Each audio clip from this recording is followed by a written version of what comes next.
Pourquoi Gilles Boulot est-il moins payé qu'Anne-Claire Coudray malgré son ancienneté?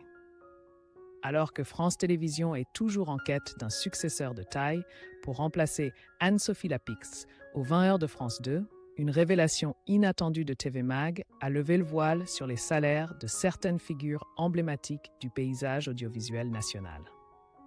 Selon ces informations, la rémunération des présentateurs de journaux télévisés en France varie fortement, non seulement en fonction de la chaîne, mais aussi de l'ancienneté et du parcours professionnel de chacun. L'exemple le plus frappant reste celui d'Anne-Claire Coudray et de Gilles Boulot, deux visages incontournables pour les téléspectateurs de TF1.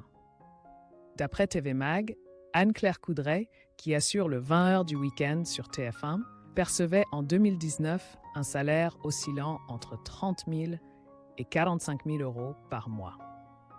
Un montant qui suscite l'admiration, surtout lorsqu'on le compare à la rémunération de Gilles Boulot chargé du journal en semaine sur la même chaîne.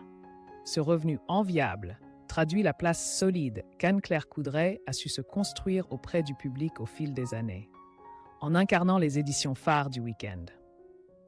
Un moment où l'audience est souvent plus disponible pour suivre les actualités de la semaine.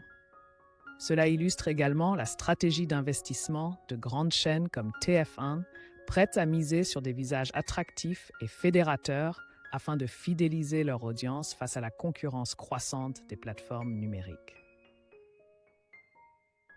Le salaire élevé d'Anne-Claire Coudray révèle aussi une hiérarchisation claire entre les éditions du week-end et celles en semaine. Les journaux du week-end exigent souvent une capacité à couvrir une grande diversité de sujets, à proposer parfois des analyses approfondies, tout en adoptant un ton accessible et convivial, en phase avec l'atmosphère familiale et détendue de ces créneaux. Selon TV Mag, la rémunération de Gilles Boulot serait, elle, équivalente à celle d'un joueur de Ligue 2, soit en moyenne entre 10 000 et 15 000 euros par mois. Un montant nettement inférieur à celui de sa consoeur du week-end. Une révélation qui en étonne plus d'un, tant Gilles Boulot est l'un des visages les plus réguliers de TF1, garant de la continuité de l'information au quotidien, véritable colonne vertébrale de la grille hebdomadaire de la première chaîne de France.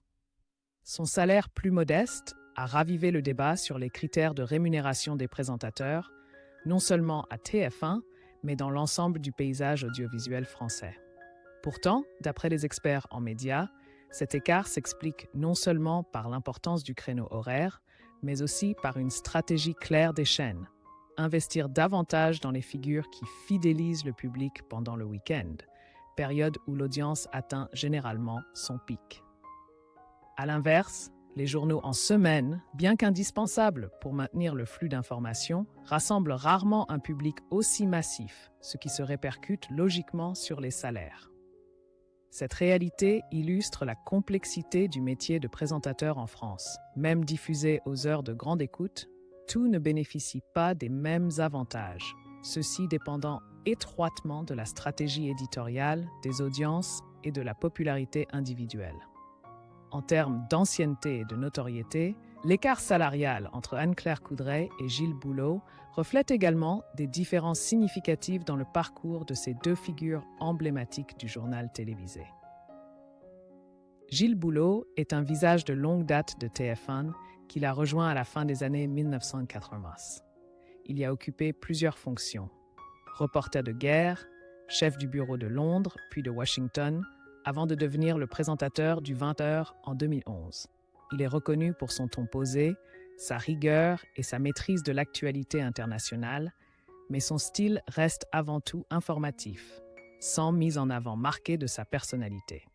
À l'inverse, Anne-Claire Coudray, bien qu'ayant débuté près de 10 ans après Boulot, est considérée comme l'atout majeur de TF1 pour les éditions du week-end et les événements spéciaux. Elle a pris les commandes du journal du week-end en 2012, succédant à Claire Chazal, et s'est rapidement imposée comme une journaliste moderne, dynamique et charismatique. Appréciée non seulement pour la présentation des journaux, mais aussi pour ses reportages spéciaux et ses interviews de chefs d'État. En termes de popularité, Anne-Claire Coudray figure régulièrement parmi les journalistes préférés des Français. Les sondages montrent que son taux de reconnaissance dépasse largement celui de nombreux collègues masculins de la chaîne. Cette marque personnelle puissante est un atout majeur qui fait d'elle un visage incontournable des week-ends, un créneau convoité par les annonceurs, ce qui tire sa rémunération vers le haut. Ainsi, bien qu'ils partagent le même créneau de prime time, les salaires de Gilles Boulot et Anne-Claire Coudray illustrent deux stratégies distinctes de TF1. Assurer la continuité de l'information en semaine à coût maîtrisé et concentrer les investissements sur une figure de proue pour capter un maximum de téléspectateurs le week-end. L'écart de rémunération, jusqu'à 3 fois supérieur, n'est donc pas seulement une question d'injustice journalistique, mais résulte d'un choix stratégique dans un contexte de forte concurrence entre informations traditionnelles et plateformes numériques. Ces chiffres soulignent une fois de plus les disparités de traitement entre les stars du petit écran en France, révélant à la fois le prestige du créneau et la place que chaque présentateur a su se forger au fil du temps.